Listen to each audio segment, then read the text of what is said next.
Everyone, how are you all? Hope you all are fine.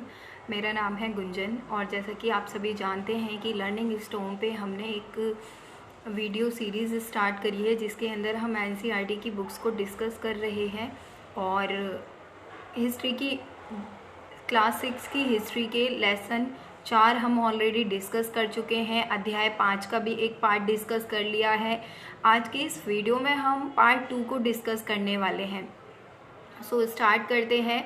हमारे 5वें अध्याय का नाम है राज्य, राजा और एक प्राचीन गणराज्य।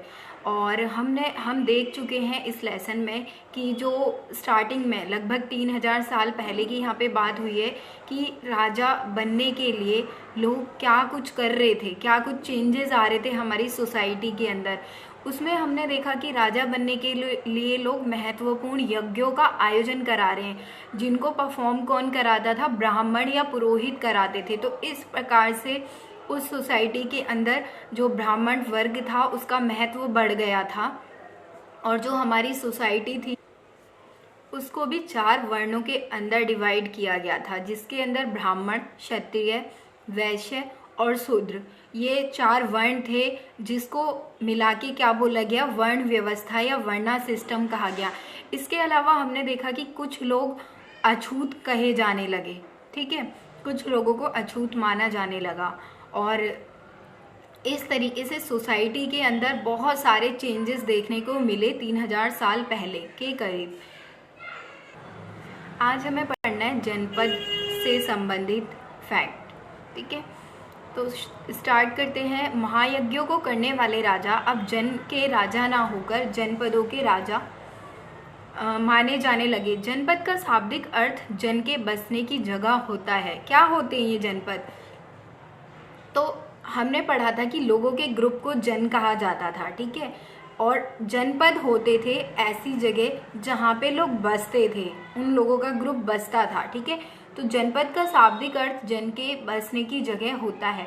कुछ महत्वपूर्ण जनपद मानचित्र 4 पृष्ठ 49 में दिखाए गए, ये आप अपनी बुक में देख लेना। मैं आगे भी डिस्कस करने वाली हूँ इनके बारे में।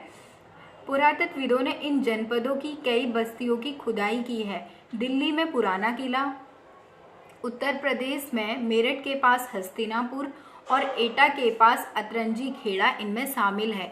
यानी कि हमारे जो पुरातत्वविद थे उन्होंने कई जगह की, कई स्थलों की खुदाई करी, जिसके खुदाई करने पे एविडेंस मिलते हैं कि वहाँ पे क्या थे? जनपद थे। वहाँ पे ऐसे एविडेंस मिले हैं, खुदाई से हमें ऐसा पता चला है कि लोग झोंपड़ियों में रहते थे और मवेशियों तथा अन्य जानवरों को पालते थे। वे चावल, गेहूं, धान, जौ, दालें, गन्ना, तिल तथा सरसों जैसी फसलें उगाते थे, ठीक है। इन सारी फसलों को वो उगाते थे। क्या इस सूची में तुम्हें किसी ऐसी फसल का नाम मिला है जिसका उल्लेख अध्याय 3 में नहीं है? तो आप ढूंढेंगे ये या मैं आपको बताऊं? चलो मैं ही बता देती हूँ।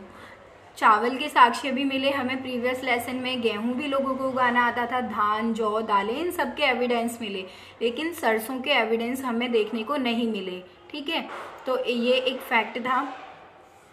इसके बाद हम देख लेते हैं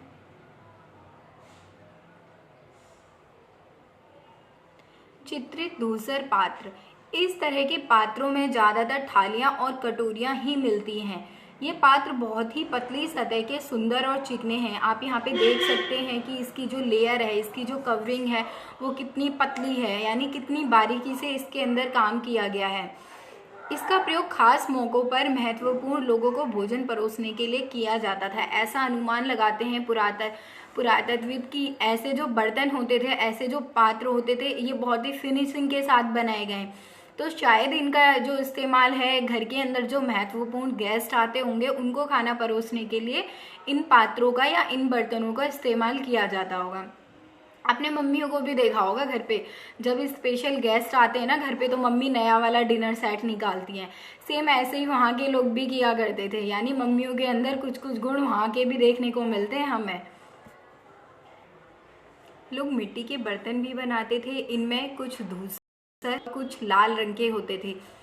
धूसर यानी ये जो कलर है ना, आप यहाँ पे देख सकते हैं इस पात्र का कलर कैसा है? धूसर, धूल जैसा कुछ रंग होता था इसका, ठीक है, ब्राउन सा कुछ कलर होता था। इन पुरास्थलों में कुछ विशेष प्रकार के बर्तन मिले हैं जिन्हें चित्रित धूसर पात्र के नाम से जाना जाता है। जैसा कि इसके नाम से ही स्पष्ट है, इन बर्तनों पर चित्रकारी की गई थी, इसीलिए इसको चित्रित कहा जाता है। आप यहाँ पे भी देख सकते हैं, ये एक पैटर्न सा बना हुआ है, ठीक है। तो इस तरीके से इन बर्तनों पे चित्रकारी की जाती होगी इनको सुंदर दिखाने के लिए। ये आमतौर पर सरल रेखाओं तथा ज्यामितीय आकृतियों के रूप में है। हमने जनपद देख लिया। जनपद क्या होते थे? जन, यानी लोगों के ग्रुप की बसने की जो जगह होती थी वो जनपद कहलाती थी।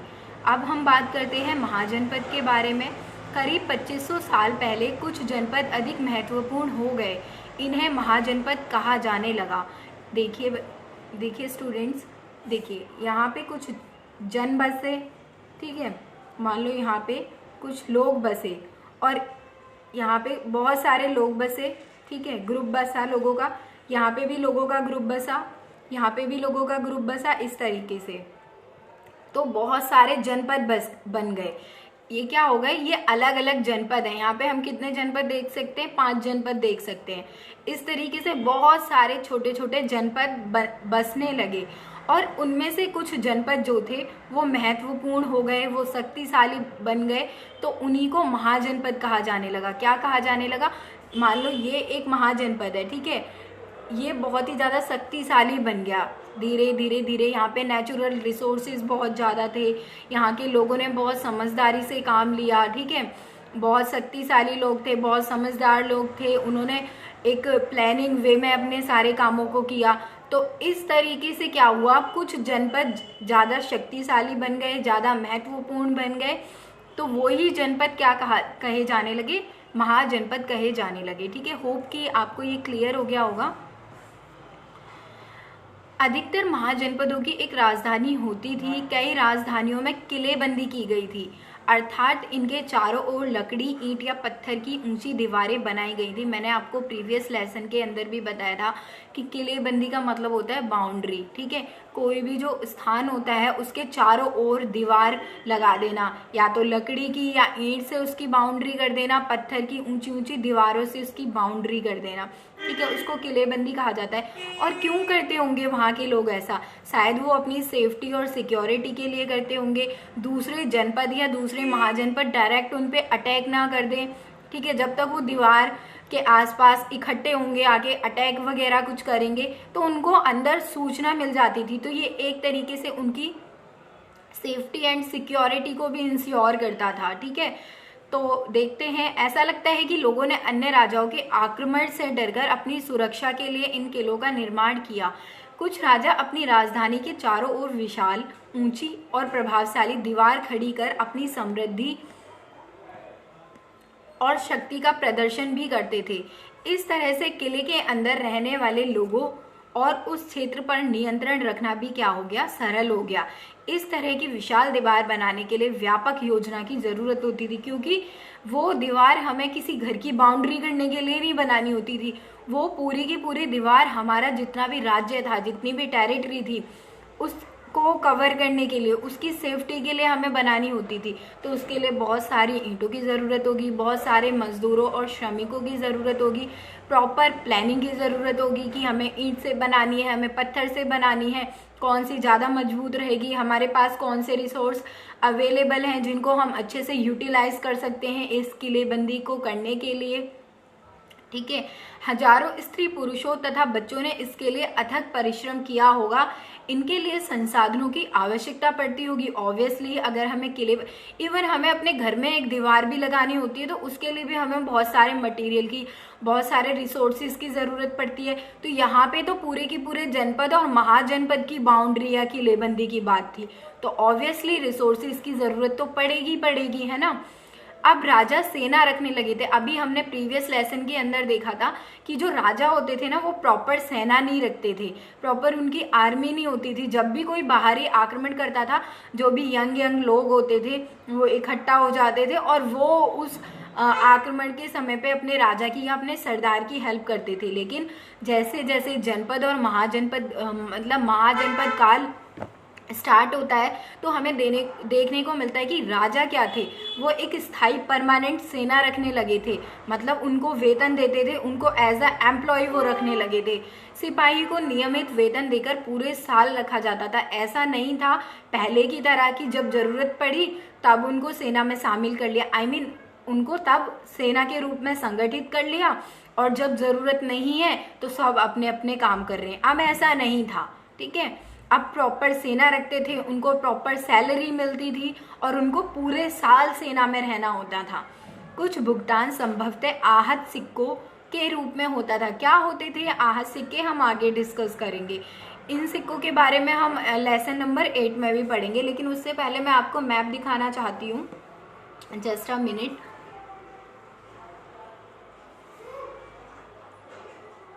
देखिए यहाँ पे हैं ये कुछ महाजनपद, जिनके अंदर आप यहाँ पे देख सकते हैं पांचाल इसकी राजधानी, ठीक है, वैशाली, मगध, वज्जी। प्रीवियस लेसन के अंदर हमने मगध के बारे में पढ़ा था ना, जिसके राजा का नाम था अशोका। एक राजा उनमें से अशोका था, जो अशोका द ग्रेट भी कहलाता है, महान कहलाता है, ठीक है। उसके बाद वज्जी है, अवंती है, उज्जैन है, ठीक है। तो इस तरीके से कौशाम्बी है। इस तरीके से ये क्या है, ये सारे के सारे महाजनपद हैं, ठीक है। यहाँ पे लोगों ने बसना शुरू करा, तब वो जनपद कहलाए। और जैसे जैसे उन्होंने पावर और अथॉरिटी इकट्ठी करी, वो पावरफुल होते गए, तो वो क्या कहलाने लगे, वो महाजनपद कहलाने लगे। होप कि आप लोग कंफ्यूज नहीं हो रहे होंगे और सारी की सारी चीज़ें आपको क्लियर हो रही होंगी, ठीक है।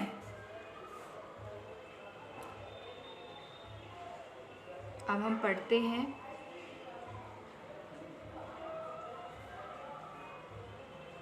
महाजनपदों के राजा ऋग्वेद में उल्लिखित राजाओं से किस प्रकार भिन्न थे। इससे पहले हमने ऋग्वेद के कल्चर के बारे में पढ़ा था, वहाँ पे हमने राजाओं के बारे में भी पढ़ा था। तो अब जो हम महाजनपद के राजाओं के बारे में पढ़ रहे हैं, वो ऋग्वेद काल के राजाओं से कैसे डिफरेंट थे। आपको कोई 2 डिफरेंस बताने हैं। होप कि मैंने चैप्टर आपको अच्छे से समझाया, तो ये आप इजीली कर लेंगे। इसके बाद हम देखते हैं कौशाम्बी किले की दीवार। यह चित्र आधुनिक उत्तर प्रदेश के इलाहाबाद के पास मिली ईंट की दीवार के अवशेष हैं।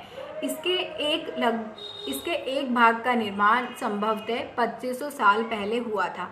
आप यहाँ पे देख सकते हैं, ये एक दीवार है, ठीक है। और ये दीवार किससे बनी हुई है, ईंटों से बनी हुई है। और ये कहाँ पे मिली है, ये इलाहाबाद के पास से मिली है। और इसका अनुमान लगाया जाता है कि ये दीवार कितने साल पुरानी है, 2500 साल पहले की ये दीवार है, ठीक है। आप देख सकते हैं ईंटों को कितने स्ट्रक्चर्ड वे में यहाँ पे लगाया गया है। अब हम कर के बारे में पढ़ लेते हैं। क्या होता है कर? कर बेसिकली टैक्स होता है। क्या होता है? बेसिकली टैक्स होता है। तो हमने देखा कि जो राजा थे वो स्थायी सेना रखने लगे थे, तो राज्य का जो प्रशासन है, महाजनपद का जो प्रशासन है, एडमिनिस्ट्रेशन है, उसको चलाने के लिए उनको पैसे की ज़रूरत पड़ेगी, संसाधनों की ज़रूरत पड़ेगी। पैसे जैसे आज हम रुपीज़ का इस्तेमाल करते हैं, तो वहाँ पे वो रुपये वाला सिस्टम नहीं था। मुद्रा होती थी, सिक्के होते थे। कौन से होते थे वो हम आगे डिस्कस करेंगे। तो स्टार्ट करते हैं। कर। महाजनपदों के राजा विशाल किले बनवाते थे, यानी बड़े बड़े किले बनवाते थे और बड़ी सेना रखते थे, इसलिए उन्हें प्रचुर संसाधनों की आवश्यकता होती थी। उनको ज़्यादा मात्रा में रिसोर्सेज की नीड होती थी। इसके लिए उन्हें कर्मचारियों की भी आवश्यकता होती थी। अतः महाजनपद के राजा लोगों द्वारा समय समय पर लाए गए उपहारों पर निर्भर न रहकर अब नियमित रूप से कर वसूलने लगे। हमने प्रीवियस लेसन के अंदर क्या देखा था कि लोग क्या थे, कुछ कुछ चीज़ें राजा को गिफ्ट कर दिया करते थे, उपहार में दे दिया करते थे, जिससे वो अपनी और अपने जो राज्य होता था उसकी आवश्यकताओं की पूर्ति कर लेते थे। लेकिन यहाँ पे हमें डिफरेंस देखने को मिलता है। राजा जब बड़े बड़े किले बनवाएंगे, उनकी राजधानी होगी, उनकी प्रॉपर सेना होगी, तो उनको रिसोर्सेज भी तो ज़्यादा मात्रा में चाहिए होंगे, है ना। तो अब लोग जो उपहार देते थे राजा को, उससे पूरे राज्य के एडमिनिस्ट्रेशन की जो ज़रूरतें थी वो पूरी नहीं हो पा रही थी। तो इसलिए अब राजाओं ने टैक्सेशन करना स्टार्ट कर दिया, यानी कि लोगों पर टैक्स लगाना स्टार्ट कर दिया। अब लोगों को उनकी आय के हिसाब से क्या देना पड़ता था, टैक्स देना पड़ता था। जो भी लोग जैसा भी काम करते थे उसके हिसाब से वो लोग टैक्स देते थे। तो वो क्या देते थे टैक्स के रूप में, आइए पढ़ते हैं। फसलों पर लगाए गए कर सबसे महत्वपूर्ण थे क्योंकि अधिकांश लोग कृषक ही थे, यानी महाजनपद काल में ज्यादातर लोगों का जो व्यवसाय था वो खेती था। प्राय उपज का 1/6वां हिस्सा कर के रूप में निर्धारित किया जाता था, जिसे भाग कहा जाता था। अंडरलाइन करेंगे आप अगर अपनी बुक लेके बैठे हैं। देखिए क्या होता था, ज्यादातर लोग किसान थे, उपज होती थी उनकी खेती की, जो उपज होती थी टोटल उपज जो होती थी, मान लो इतनी उनके पास उपज हुई है, ठीक है,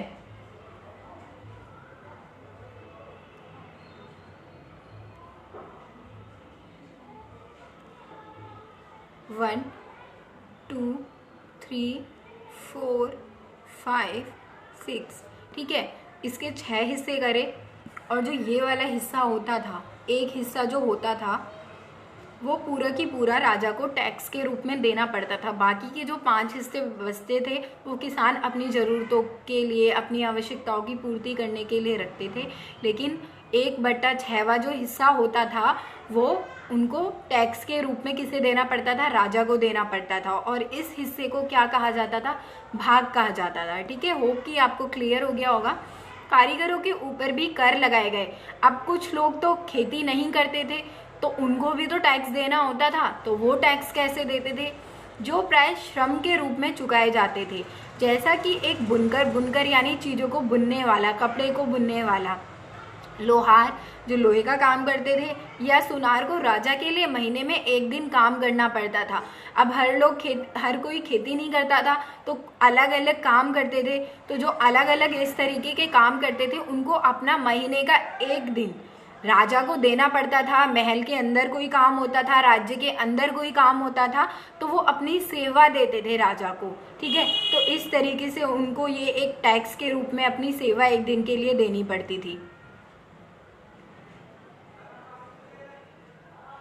पशुपालकों को जानवरों या उनके उत्पाद के रूप में कर देना पड़ता था। मान लो जानवरों से हमें दूध मिल रहा है या फिर और कुछ किसी जो आखेटक होते थे, मतलब जो पशुपालन तो जो करते थे वो जो जानवरों से जो उनको उत्पाद मिलते थे उनको कर के रूप में दे देते थे। ठीक है, कुछ जंगलों में लोग रहते थे, अगर कुछ जंगलों में लोग रहते थे तो वो जंगलों से जो उनको रिसोर्स मिलते थे, जो भी कोई जड़ी बूटी या फल फ्रूट वेजिटेबल्स कुछ भी जो मिलता था ना, उसका कुछ हिस्सा राजा को टैक्स के रूप में दे देते थे। लेकिन जो लोग व्यापारी थे, जो सामान को खरीदते और बेचते थे, उनको भी कुछ टैक्स देना पड़ता था। आखेटकों तथा संग्राहकों को जंगल से प्राप्त वस्तुएं देनी होती थी, जैसा कि मैंने आपको ऑलरेडी बता दिया है।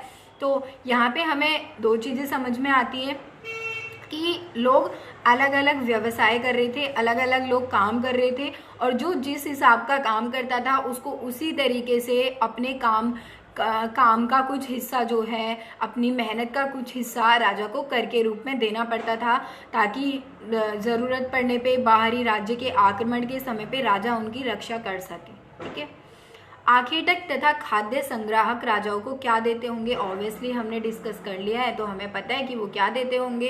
अब देखिए, कृषि में कुछ चेंजेस आ रहे थे, कुछ परिवर्तन आ रहे थे। क्या थे वो, महाजनपद काल के दौरान हम पढ़ते हैं। इस युग में कृषि के क्षेत्र में 2 बड़े परिवर्तन हुए। हल के फाल अब लोहे के बनने लगे। प्रीवियस चैप्टर्स के अंदर हमने देखा था जो हल होता था उसके जो फाल होते थे वो लकड़ी के बने होते थे, लेकिन अब लोहे के बनने लगे, यानी लोगों को व्यापक रूप से लोहे का इस्तेमाल करना आ गया था। अब कठोर जमीन को लकड़ी के फाल की तुलना में लोहे के फाल से आसानी से जोता जा सकता था। इससे फसलों की उपज बढ़ गई। दूसरे लोगों ने धान के पौधों का रोपण शुरू किया, अर्थात खेतों में बीज छिड़ककर धान उपजाने के बजाय धान की पौध तैयार कर उनका रोपण शुरू किया गया। अब पहले की तुलना में बहुत ज़्यादा पौधे जीवित रह जाते थे, इसलिए पैदावार भी ज़्यादा होने लगी। इसमें कमर तोड़ परिश्रम लगता था। ये काम ज़्यादातर दास दासी तथा भूमिहीन खेतीहर मजदूर या कमकार करते थे। अब क्या हो रहा था, 2 चीज़ें हमारी कृषि में चेंज हुई महाजनपद काल के दौरान। पहला कि जो हल्के जो फाल होते थे ना वो लोहे के बनने लगे। ठीक है, जब लोहे से मिट्टी को आसानी से खोदा जा सकता था, जोता जा सकता था। ठीक ठीक है। दूसरा कि अब पहले क्या करते थे लोग, बीजों को छिड़क कर धान उपजाते थे, अब प्रॉपर पौध तैयार करके उनको जमीन के अंदर रोप दिया करते थे। तो इससे जो अनाज था उसका प्रोडक्शन ज़्यादा होने लगा, ज़्यादा पौधे जीवित रहने लगे, तो इससे क्या हुआ, पैदावार भी ज़्यादा होने लगी, लोगों को उसी ज़मीन से ज़्यादा अन्न मिलने लगा। इसमें उनको मेहनत तो बहुत करनी पड़ती थी, लेकिन उस मेहनत का फल भी उनको मिलने लगा, राइट।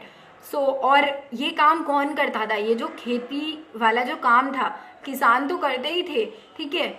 और इसके अलावा जो ये पौध लगवा रहे हैं, ठीक है, किसान की तो जमीन होती थी, वो किसान खुद काम करता था खेत के अंदर, साथ ही साथ जो दास दासी और भूमिहीन खेतीहर मजदूर होते थे वो भी ये काम करते थे, ठीक है। भूमिहीन खेतीहर मजदूर कौन होते हैं, ऐसे मजदूर जो मजदूरी तो करते हैं लेकिन उनकी खुद की जमीन नहीं होती, उनकी खुद का खेत नहीं होता, तो उनको भूमिहीन खेतीहर मजदूर कहा जाता है। इसको आम भाषा में कम्मकार भी कहा जाता है। क्या बोला जाता है, कम्मकार भी बोला जाता है। आपसे क्वेश्चन आ सकता है मल्टीपल चॉइस के अंदर कि जो कम्मकार होते थे वो कौन होते, दास होते थे, दासी होते थे, किसान होते थे, खेतीहर मजदूर होते थे, भूमिहर खेतीहर मजदूर होते थे, कौन होते थे, तो वो भूमिहीन खेतीहर मजदूर होते थे, ठीक है। होप कि आपको क्लियर हो गया होगा। सूक्ष्म निरीक्षण, मैंने आपको मगध की लोकेशन दिखाई थी। लगभग 200 सालों के भीतर मगध सबसे महत्वपूर्ण जनपद बन गया। गंगा और सोन नदी जैसी नदियां मगध से होकर बहती थीं। यातायात, जल वितरण और जमीन को उपजाऊ बनाने के लिए महत्वपूर्ण होती हैं। यातायात के लिए नदियां क्यों महत्वपूर्ण होती हैं, क्योंकि पानी के रास्ते हम नावों की हेल्प से अपने सामान को इधर उधर भेज सकते थे। जल की आवश्यकता की जितनी भी मतलब जल की जो आवश्यकता होती थी राज्य को, उसकी पूर्ति हो जाती थी अगर राज्य के अंदर से नदियां बहकर जाएंगी। जमीन को उपजाऊ बनाने के लिए, खेतों की सिंचाई करने के लिए नदियों का बहुत महत्वपूर्ण स्थान होता था। मगध का एक हिस्सा जंगलों से भरा था। इन जंगलों में रहने वाले हाथियों को पकड़कर और उन्हें प्रशिक्षित कर सेना में लगाया जाता था। हाथियों की बड़ी बड़ी सेना होती थी। तो मगध पावरफुल क्यों बना? सबसे पहली बात कि वहाँ पे उनको जो वाटर की फैसिलिटी थी वो मिल गई। बहुत 2 नदियाँ वहाँ से बहकर जाती थी जिससे उनकी पानी संबंधी आवश्यकताएं पूरी होने लगी। उसके बाद मगध का जो इलाका था वो जंगलों से घिरा हुआ था, तो इससे क्या था कि वहाँ पे बहुत सारे हाथी थे। हाथियों को प्रशिक्षित किया गया और सेना के रूप में उनका इस्तेमाल, सेना के काम में उनका इस्तेमाल किया जाने लगा। यही नहीं, जंगलों से घर, गाड़ियाँ तथा रथ बनाने के लिए लकड़ी मिलती थी। इसके अलावा इस क्षेत्र में लौह अयस्क की खदानें हैं। अगर किसी राज्य में लौह अयस्क की खदानें होती हैं तो क्या होता है, वहाँ से लोहा प्रचुर मात्रा में मिलता है। सो हम लोहे से बनी हुई चीज़ें, जैसे युद्ध होगा तो लोहे के जो औजार होते थे, जो हथियार होते थे युद्ध में काम आने के लिए, अगर हमारे पास लोहे की खदानें हैं तो हम उनको इजीली बनवा सकते हैं, ठीक है। तो इस तरीके से जब कुछ जनपदों के अंदर बहुत ज़्यादा मात्रा में प्राकृतिक रिसोर्स, नेचुरल रिसोर्स जब मिलने लगे तो उनकी स्थिति ऑटोमेटिकली मजबूत होने लगी। तो ऑब्वियसली वो और दूसरे जनपदों से क्या होने लगे, स्ट्रॉन्ग होने लगे, शक्तिशाली होने लगे, और इसी तरह से वो महाजनपद बनने लगे, ठीक है। मगध में तो बहुत ही शक्तिशाली शासक बिंबिसार तथा अजातशत्रु हुए। अन्य जनपदों को जीतने के लिए हर संभव साधन अपनाते थे। महापद्म नंद एक और महत्वपूर्ण शासक थे। यहाँ पे मगध के जो महत्वपूर्ण राजा थे उनके बारे में बात हो रही है। एक तो बिंबिसार हो गए, अजातशत्रु हो गए, महापद्म नंद हो गए। इन्होंने ना अपने राज्य को, अपने महाजनपद को एक्सपेंड करने के लिए बहुत ज़्यादा एफर्ट्स किए, बहुत प्रयास किए, साम दाम दंड भेद सारी चीज़ें अपनाई, ठीक है। उन्होंने अपने नियंत्रण का क्षेत्र इस उपमहाद्वीप के उत्तर पश्चिमी भाग तक फैला लिया था। अपने राज्य को और ज़्यादा एक्सपेंड करते गए वो। बिहार में राजगीर है। आधुनिक राजगीर कई सालों तक मगध की राजधानी बनी रही। बाद में पाटलिपुत्र, आज का पटना, को राजधानी बनाया गया। अगर हम बात करें मगध की तो क्या हो रहा था, पहले तो उसमें राजगिरी, जिसका आज जो नाम है वो राजगीर है, सबसे पहले उसको राजधानी बनाया। उसके बाद ना कई सालों तक यही राजधानी रही। उसके बाद में पाटलिपुत्र, जिसको हम पटना कहते हैं ना आज, उसका पुराना नाम क्या था, पाटलिपुत्र, तो उसको राजधानी बनाया। ठीक है, 2300 साल से पहले की बात है। मैसेडोनिया का राजा सिकंदर विश्व विजय करना चाहता था, यानी पूरे की पूरे वर्ल्ड को वो जीतना चाहता था। पूरी तरह सफल न होने पर भी वह मिस्र और पश्चिम एशिया के कुछ राज्यों को जीतता हुआ भारतीय उपमहाद्वीप में व्यास नदी के किनारे तक पहुंच गया। क्योंकि वो पूरे वर्ल्ड को जीतना चाहता था तो वर्ल्ड के अंदर भारत भी आता था, एशिया, ठीक है, एशिया का हिस्सा है जो। तो जब वो भारत को जीतने के लिए आ रहा था तो वो व्यास नदी तक पहुंचा और वो मगध को टारगेट करना चाहता था, क्योंकि उसने सुना था कि मगध के अंदर बहुत ज़्यादा नेचुरल रिसोर्सेज हैं। तो उसके सिपाहियों ने व्यास नदी को क्रॉस करने से इनकार कर दिया, पार करने से इनकार कर दिया, क्योंकि वो इस बात से भयभीत थे, डरे हुए थे कि भारत के शासकों के पास पैदल सेना भी है, रथ भी है और हाथियों की बहुत बड़ी सेना है। तो उसके जो सैनिक थे किसके, सिकंदर के सैनिक, वो डर गए कि भारत एक बहुत पावरफुल एक राज्य है, मगध एक बहुत पावरफुल राज्य है और यहाँ के राजा तो उन्हें घेर घेर के मारेंगे। ठीक है, तो वो डर गए और इसलिए उन्होंने भारत में आने से इनकार कर दिया। सिकंदर के लाख कोशिश करने के बावजूद भी उनके सैनिकों ने वहाँ पे घेरा डाल दिया, हथियार डाल दिए और इस तरीके से उन्होंने भारत को अपना टारगेट नहीं बनाया। ठीक है, अब हम बात कर लेते हैं व्यास नदी की। मैं दिखा भी देती हूँ एक बारी आपको मैप में।